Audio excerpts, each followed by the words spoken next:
back to who I am, how I became who I am today. And it comes back from hard work. It comes back from having that very minimalistic mindset. And when you're out there, man, and you're 43 and I've accomplished a lot of shit, you're out there with some 20-year-old kids and you're nobody again. Being nobody, there's a lot of power in being nobody. There's a lot of power from going to scratch again and going back out there, picking up a Pulaski and just digging fire line. You're just another guy on the line digging a fire line. And no one, there's no text message. There's no, my God, David, can you sign my book? No, motherfucker. Get your ass out there. It's exactly what it is, man. And I've always lived that lifestyle. I always talk about living day one, week one. Cause I started day one, week one of Buds so many fucking times. And when you hear that, your heart just crumbles like, fuck, day one, week one again, man. I could go through all that shit again. Like I said, it became my new norm. And I found so much growth in that day one, week one mentality. But what I did wrong, I tried to put that mentality on a lot of people and they don't want it. I'm not happy. The biggest thing is they say, look at his eyes. Look at his eyes, man. Have you seen his eyes? It looks like he has demons in his eyes. He looks so unhappy. The biggest thing is I'm not happy. I'm not fulfilled, all this shit. They're so missing the point, man. What they see in me is a very focused, driven human being who found a buried fucking treasure within himself. Not many people's found it. So the journey I'm on is very different than most people, which is why I don't judge people. I'll say that many times. I don't judge people. I'm judged a lot by how I look. My eyes, my not smiling all the time, not laughing, not joking. And that's I'm a funny motherfucker.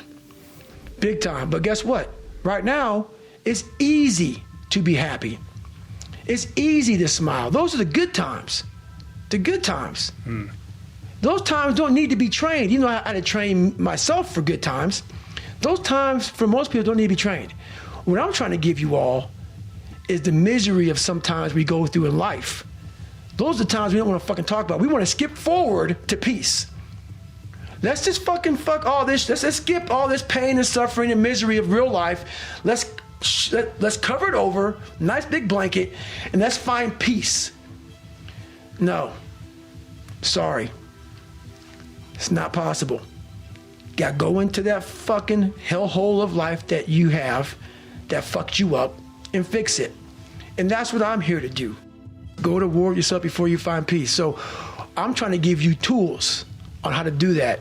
And I'm not considering smile and be happy about it. It's a hard journey. It's a real journey.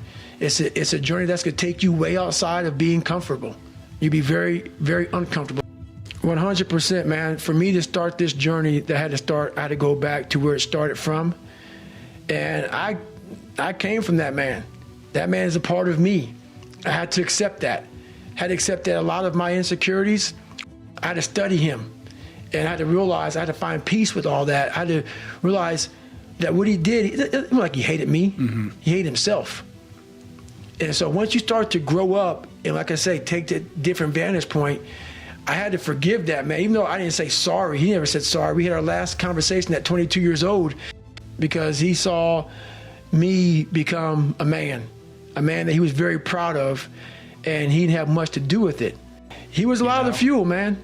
But but I will say this, anger was never my fuel. I've never said this before. I was actually telling my fiance this the other day. People think anger was my fucking fuel. Anger can be a fuel. Anger got me to look into things to become better. I want to show him. But I tell you one thing, when you're suffering and you're fucking at the wit's end and you want to fucking quit, that anger is gone, brother. This fucking water is cold as balls, man. I get the fuck out of here. So I realized anger was no fuel for me. It may have got me to say, I'm gonna be somebody. Anger got me caught up in some serious ego trips, man. But those fires start by a little motivation. And this is what I'm looking at, man. It's like a little spark starts these big fires. It was so crazy. And that's why I look at motivation. You want that thing to boil over and catch a nice big log. It's gonna burn a long time. Then that big log starts catching everything on fire. This is your soul. So motivation a lot of times can be fucking just put some water on it, puts it out. That motivation needs to turn into drive, passion, obsession to what you want to become. And once you become obsession or driven, it's a fucking inferno. So now you got to call in tons of firefighters and call in for help for here, calling for help from there. And they're not putting that shit out. Only thing that can take that thing out, it's got to burn itself out. One of the first ways to come to know yourself is to understand that you don't. And that you also don't know the people you love very well. But we'll get to that. You know, you can learn to kind of watch yourself like you're watching a stranger. But you have to adopt a position. It's a position of radical humility, I would say. Both humility in two senses. So one sense would be the humility of recognizing your ignorance. So you have to understand that you don't know who you are. And that's not easy to understand because you think you know. But then, you remember you can't control yourself very well. You're not very disciplined. You're full of flaws. Maybe you don't know yourself as well as you think, but it's hard to get low enough to understand how deeply it is the case that you are ignorant about who you are. Now, there's an upside to that too, which also is that you're also ignorant about who you could be.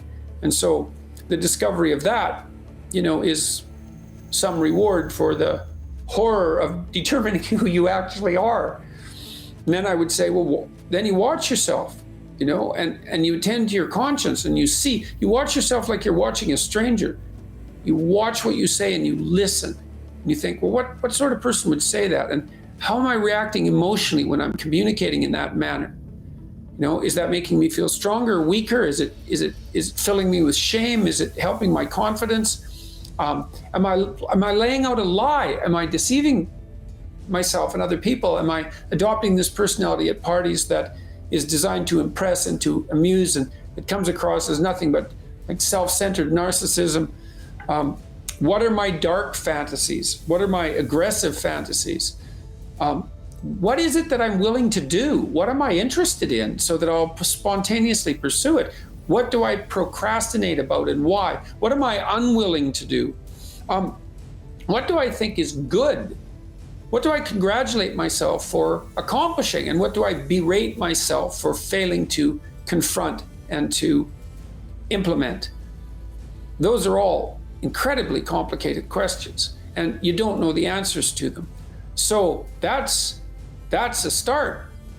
And then in terms of potential, well, you'll discover a little bit more about your potential as you discover who you are, especially the darker parts of yourself, because then you discover your potential for mayhem. There's some real utility in that. The discovery that you're dangerous. It's such a useful discovery. It's actually something that strengthens you, because the first thing that a realization like that can in fact produce is the ambition to incorporate that danger into a higher order personality, that dangerousness into a higher order personality. And that can make you implacable. That can make you someone who can say no when you need to say no. That can make you someone who won't avoid necessary conflict. And so that's unbelievably useful. And so that's one of the potentials that you might discover. The other thing you do to discover your potential is you challenge yourself. It's like Rule 4 in my book, 12 Rules for Life, is compare yourself to who you were yesterday and not to who someone else is today. And that's kind of a good way to start this. It's like, well,